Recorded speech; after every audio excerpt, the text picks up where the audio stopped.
Teman-teman saya yakin tahu dan hafal ayat kursi, ya. Apa itu ayat? Informasi. Kursi itu teman-teman adalah pijakan kaki raja di singgasana dalam bahasa Arab. Jadi kursi bukan seperti yang saya dudukin ini bahasa Indonesia. Kalau bahasa Arab teman-teman, kursi itu artinya pijakan kaki raja di singgasana. Ayat kursi berarti informasi tentang pijakan kakinya Allah di singgasana. Ayat kursi berarti informasi tentang pijakan kakinya Allah di singgasana. Pijakan kakinya Allah di singgasana. Assalamualaikum warahmatullahi wabarakatuh. Bismillahi walhamdulillah. Wassalatu wassalamu ala rasulillah. La hawla wa la quwwata illa billah, amma ba'du. Kaum muslimin yang dirahmati Allah subhanahu wa ta'ala, keyakinan kelompok Wahabi yang memahami bahwa kursi merupakan tempat diletakkannya kedua telapak kaki Allah secara hakiki tanpa pendekatan takwil maupun tafsir makna merupakan pandangan yang identik dengan paham mujassimah. Pandangan ini telah ditolak secara tegas oleh seluruh otoritas keilmuan dalam tradisi Ahlus Sunnah wal Jamaah. Pemahaman bahwa Allah memiliki telapak kaki yang diletakkan secara hakiki di atas sesuatu mengandung konsekuensi logis bahwa Allah memiliki bentuk fisik.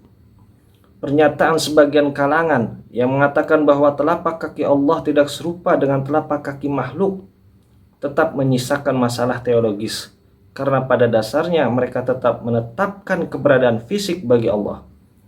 Hanya saja diklaim berbeda dari fisik makhluk.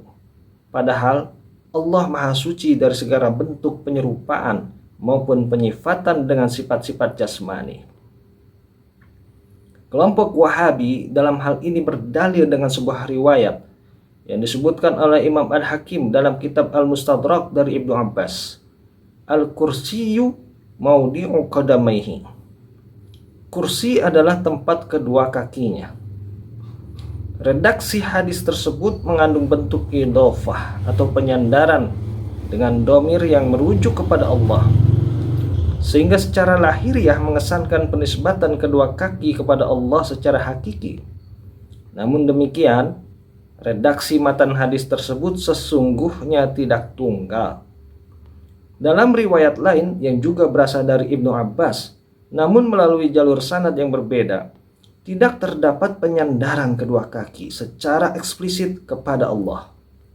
Perbedaan ini telah dikaji dan dijelaskan secara kritis oleh Imam Al-Baihaqi dalam karyanya Kitab Al-Asma wa Sifat, yang menunjukkan bahwa pemahaman secara tekstual terhadap lafaz tersebut perlu ditelaah dalam kerangka metodologi Ahlus Sunnah yang mengedepankan prinsip tanzih dan kehati-hatian dalam menetapkan sifat bagi Allah. Berikut adalah Kitab Al-Asma wa Sifat karya Imam Al-Baihaqi. Redaksi kitabnya ada di halaman 333. Imam Al-Baihaqi berkata, "Waqad akhbarana Abu Nasr ibn Qatadah, akhbarana Abu Amr ibn Najid As-Salami, akhbarana Abu Muslim Al-Qujji, akhbarana Abu Asim, an Sufyan, an Amr Az-Zuhri, an Muslim Al-Batin, an Sa'id ibn Jubair, an Ibni Abbas. Telah mengabarkan kepada kami Abu Nasr bin Qatadah, ia berkata, telah memberitakan kepada kami Abu Amr bin Najid As-Salami, ia berkata, telah memberitakan kepada kami Abu Muslim Al-Qujji, ia berkata, telah memberitakan kepada kami Abu Asim, dari Sufyan, dari Amr Az-Zuhri, dari Muslim Al-Batin, dari Sa'id bin Jubair, dari Ibnu Abbas. Wasi'a kursiyyus samawati wal ardh. Kursinya meliputi langit dan bumi. Qala maudi'ul qadamaini. Ibnu Abbas berkata, kursi adalah tempat kedua kaki. Qala wala yuqdaru qadru arsy. Ia berkata lagi, dan tidak ada seorang pun yang mampu mengukur kadar arsy-Nya. Kadza qala maudi'ul qadamaini min ghairi idofatin. Demikian pula yang dikatakan tempat kedua kaki tanpa adanya idofah.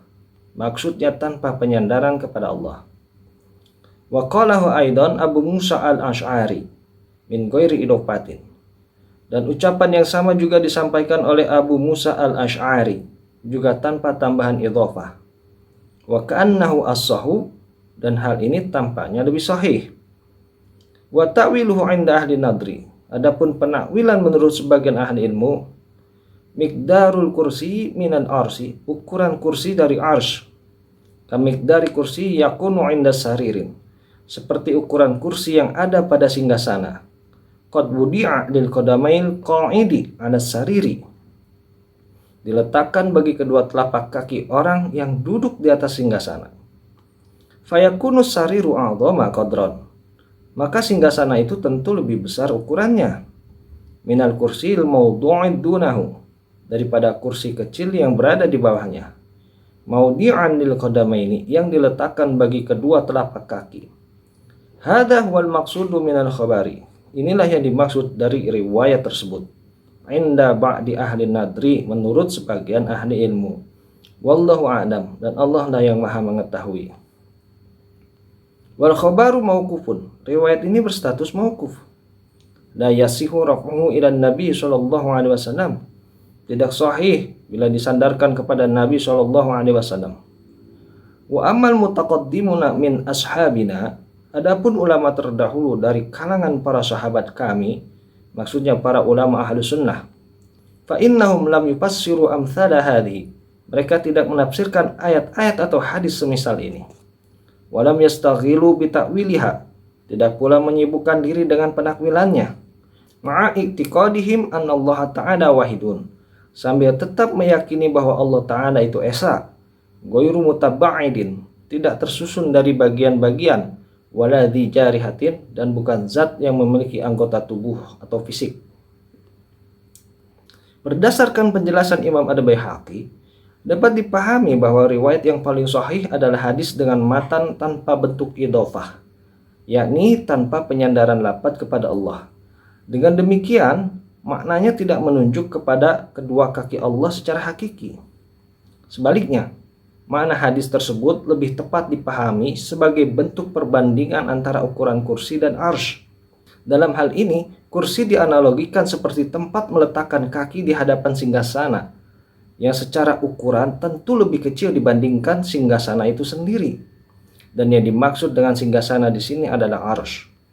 Adapun para ulama salaf terdahulu, mereka tidak banyak terlibat dalam penakwilan rinci atas lafaz semacam ini, melainkan menyerahkan maknanya kepada Allah atau tafwid makna, dengan disertai keyakinan bahwa Allah Maha Suci dari segala bentuk sifat-sifat fisik dan penyerupaan makhluk. Demikian yang bisa saya sampaikan. Mudah-mudahan bisa menjadi ilmu yang bermanfaat. Allahu a'lam bishawab. Wassalamualaikum warahmatullahi wabarakatuh.